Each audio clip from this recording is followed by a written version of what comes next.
Tucker tempts Phyllis with an offer while Devon and Lily get ready to do battle. Here's what's happening on The Young and the Restless today. Chelsea thinks of a plan, Devon settles on a course of action, and Phyllis weighs an offer.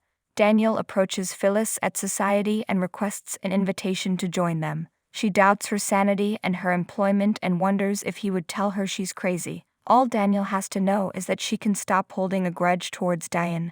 She is responsible for determining her own fate at Omega Sphere. Abby visits Devon at his house and inquires about his thoughts. He assures her that it is all Chancellor Winter's business, and that she need not be alarmed. She presses him to be honest and asks whether he has decided whether to stay with Lily and Jill when they take the firm public. Devon claims he already did, and that Lily is currently en route. During a happy moment in her apartment, Chelsea checks her phone and smiles. After leaving the Society, Billy checks his phone to find a text from Chelsea, in which she asks if he can come over since she has an idea. Tucker is drinking in his apartment when he had a flashback to when he was in bed with Ashley and she told him it was all an act. After downing his drink, he stands up, paces around, and smashes the empty glass against the wall. Once inside Crimson Lights, Tucker immediately recognizes Victoria. She imagines how lovely Paris must be at dinner time. She's positive that Ashley is gloating about her success in evading him. Tucker is charmed by Victoria's romantic thoughts toward him. Vicky labels him as an alien invader and implies that he no longer has any ties to the community. Tucker wonders why he should pass up the chance to show his adversary who's boss. Victoria reassures him she is aware of his relationship with Audra Charles. The thought crosses her mind that he might target Newman next. The doorbell rings and Billy enters, asking, "What are you doing now, Tucker?" Tucker makes light of his heroic rescue of the damsel in distress. Billy tells him to stop causing trouble for his family. Tucker only comes to the cafe for the coffee and the atmosphere. He leaves. These people weren't popular during the day because they didn't sizzle. They fizzled. For clarification, Billy turns to Victoria and for an explanation. According to Victoria, it's beneficial to keep tabs on Tucker McCall. He's in a combative mood right now. Phyllis promises Daniel that he'll receive 97% of her at the Society event. For him, it's either all or nothing. Video gamer her is essential to the platform's success. "You got me," Phyllis declares. Daniel tries to impress upon her the significance of the stage to him. She understands. In telling her this, Daniel explains that he is now taking charge of his life. He's eager to embark on the trip with you but is concerned that you won't make it. If there is an issue with Chancellor Winters, Phyllis wants to know. From what she has gathered, she realizes that she can expect nothing certain. "You just have to have faith," says Daniel, shrugging. Phyllis values hard currency over blind faith. The two of them had agreed that he will not suffer this fate. "I am a fighter because of my kids. It's common knowledge to you." She says she will also remember his words to Diane. She will focus entirely on Omega Sphere and all that he envisions for it. To Daniel's mind, that's a hopeful sign. Phyllis will also lend a hand so the issue won't languish unsolved in the company. "We may need a contingency plan if Chancellor Winters doesn't get moving on this." When Lily visits Devon, she's taken aback to see her friend Abby already there. Because of the blonde's insider knowledge, Devon tells her she can stay. Lily is optimistic that they can figure it out. To his sisters and Jill's dismay, Devon expresses his dissatisfaction with the deal they made. Lily counters that he simply has not heard the figures yet. Devon doesn't have to consider any other options. "No," I say in response. Lily insists that the solution she and Jill devised is flawless. Devon wants to know what benefit he will reap. She utters both the monetary amount and the individual's name. He is well off at this point and may easily adopt a new alias. "That is not what I care about. All that really matters is the business he and Neil established." He does not wish to recreate the wheel and instead demands the return of the business he founded. It's unclear to Lily how.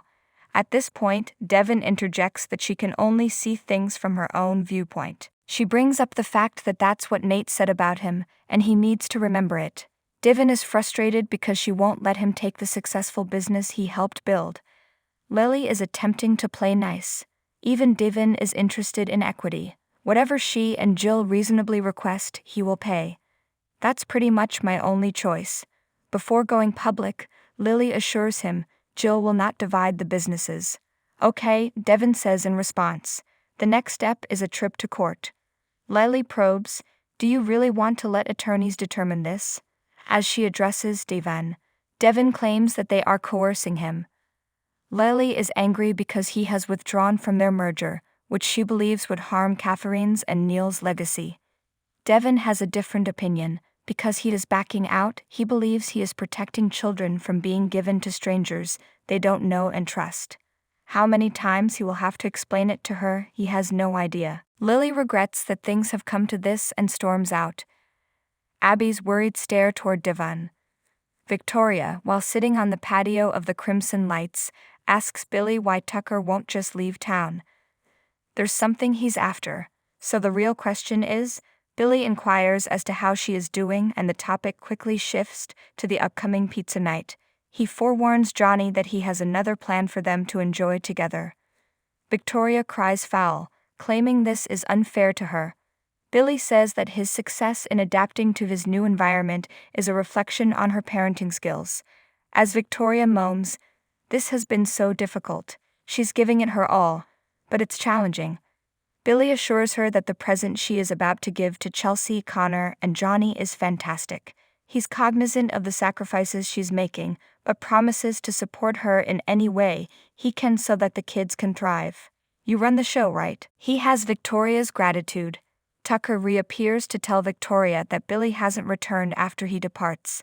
He hasn't chosen who his next victim will be, but if it's Newman, she'll be the last to know. What's the point if you can see it coming? When Billy knocks on Chelsea's door, she welcomes him in and tells him she's had a revelation. It was after listening to a podcast about suicide that she realized they might use their experiences and perspectives to make others feel like they weren't alone. And Billy is curious if she thinks she's prepared for that. Chelsea says she's excited by the prospect. Abby visits Devon at his house and tells him she gets why he's taking this stance. But is he ready to go to court against his sister and Jill? Devon thinks he's trapped and doesn't have an option. According to Abby, it's similar to when he wanted joint custody of their son Dominic. We got over that though, Devon says now. With any luck, Abby will be able to convince him that not every conflict ends the same way. Devon recalls that Neil encouraged him to stand up for what you believe in. Abby worries about the potential damage to his friendship with Lily. Is he ready for that? Phyllis at Society wonders if they should tell Mate Hastings at Newman about Daniel's concept. The sky is the limit for their imaginations. In light of Daniel's hope to collaborate with Chancellor Winters, we'll proceed with that premise. Phyllis cautions them to consider alternatives provided by other businesses. The burden of trust rests on Daniel's shoulders because he has a deal with Chancellor. Lily enters and explains that she and Devon had a contentious discussion. He sincerely apologizes. Phyllis shares Daniel's regret, but she worries about the impact this will have on his profile. Has Chancellor Winters declared it dead? Lily sits down with Phyllis and Daniel and explains that their current situation is uncertain. These are just growing pains, you know. She's crossing her fingers that their tolerance will be sufficient. Phyllis becomes indignant. You want Daniel to just wait and wonder. They have an agreement, Lily says. While Daniel has no problem with this, Phyllis is of the opinion that Lily should be aware of the scope of the endeavor. She acknowledges that she understands and expresses regret that she cannot provide further detail. And with that, Phyllis walks out. Lily assures Daniel that he need not feel guilty about the support his parents gave her throughout her life. After learning that Devon turned down their offer, Daniel realizes a confrontation is imminent. It's about to get very ugly here. If Chelsea's therapist is on board, Billy says he'll back her up at her apartment. For the sake of the lads, she begins taking notes during the discussion of whether or not they should remain anonymous. Chelsea is afraid they will perpetuate the stigma by using pseudonyms. Billy agrees that Dr. Malone has a solid argument, but he would want to discuss it further. Chelsea probes him to see whether he's serious about this being a good idea. When Chelsea says she wants to help people, Billy really gets that. Suicide and despair, she thinks, are stigmatized for some reason. They can help others feel less isolated if they simply tell their story. A proper execution would be required. Billy feels confident in her ability to figure this out and make the correct choice. The two of you should get back to work on a project together. Chelsea nods her head enthusiastically in agreement. Phyllis calls Nate at Crimson Lights to tell him she wants to discuss her son's business concept with him. As soon as she realizes Tucker is sitting there listening, she snaps out of it. He surmises that her son's business venture at Chancellor Winters is failing. Phyllis has told him that he need not worry about it. He suggests that's possible, and that it should be. While at Devon's house, he tells Abby he is hopeful that Neil's hard work will be appreciated by Lily. Absent that, Abby invites him to spend the holidays with her and Dominic. What if she never forgives you for breaking up the merger? However, supposing you don't succeed, how ready are you for that? Devon is concerned about how he would handle the loss of his entire life's worth of possessions. As for me, no way. Daniel understands that this isn't simple for Lily at society. She claims that her father would be completely shocked to learn of this. When compared to his own circumstances, Daniel does not envy hers. She appreciates his optimism, but regrets having to keep him waiting. They'll sort it out, Daniels reassures her. Lily leaves to answer a call from Jill. As he frets over his work, Daniel sighs and stares absently out the window. Tucker assures Phyllis at Crimson Lights that she is an intelligent entrepreneur who can put her feelings aside when she needs to focus on business. Here you are exactly where you need to be if you care about the success of Daniel's project. Just right here with me. Communicate with one another.